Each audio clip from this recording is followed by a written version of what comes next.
Bonjour, bonjour. Petit point sur les expériences de fonderie. Alors, youpi, j'ai un lingot.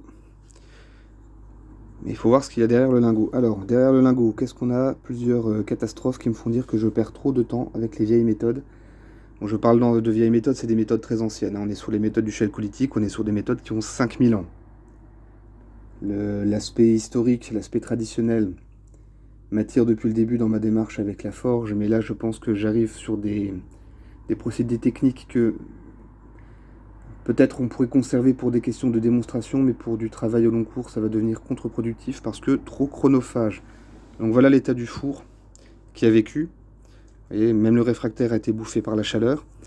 Bon là, il y avait une deuxième couche de briques réfractaires par-dessus, et là, c'est ce qui reste du dôme, du fameux dôme d'argile là que j'avais fabriqué. Ça m'a pris un certain temps aussi, mais qui avait été pourtant cuit et qui venait par au-dessus. Bon, il a fendu, il a littéralement explosé, pauvre chose. Les moules aussi ont vécu. Bon, ça, après, ça peut être normal. Mais voilà, j'ai passé quand même un certain temps à les façonner et me dire que je ne peux faire qu'un lingot par moule, c'est un peu con. Celui-ci a servi à une tentative de bronze. Le lingot de bronze n'est même pas présentable, même pour montrer l'échec. J'ai honte de le montrer tellement ça a foiré. Donc voilà déjà le lingot de cuivre, hein, 275 grammes de cuivre. Vous voyez, il y a des occlusions.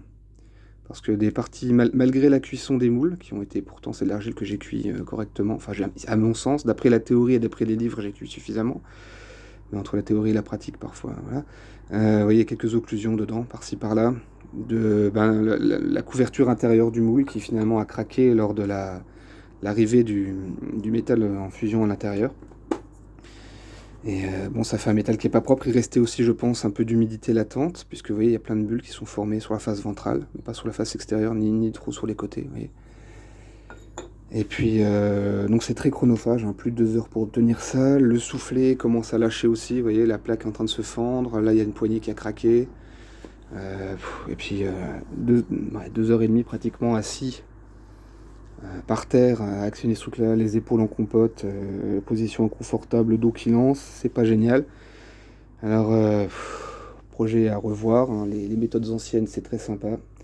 C'est folklorique, c'est un côté romantique et tout ce qu'on veut, mais bon, là, il est temps, je pense, de revoir complètement le projet fonderie, qui, à mon sens, est indissociable de la forge, hein, parce que pour certains projets, moi, j'ai vraiment envie de pouvoir travailler des métaux à très très haute température pour pouvoir fabriquer certains trucs en complément de la forge. Donc voilà, projet fonderie à revoir, peut-être investir dans du moderne, un four à fusion, un truc comme ça. Allez, je vous laisse, je vous dis bonne journée, il va falloir que je range un peu tout ce bordel.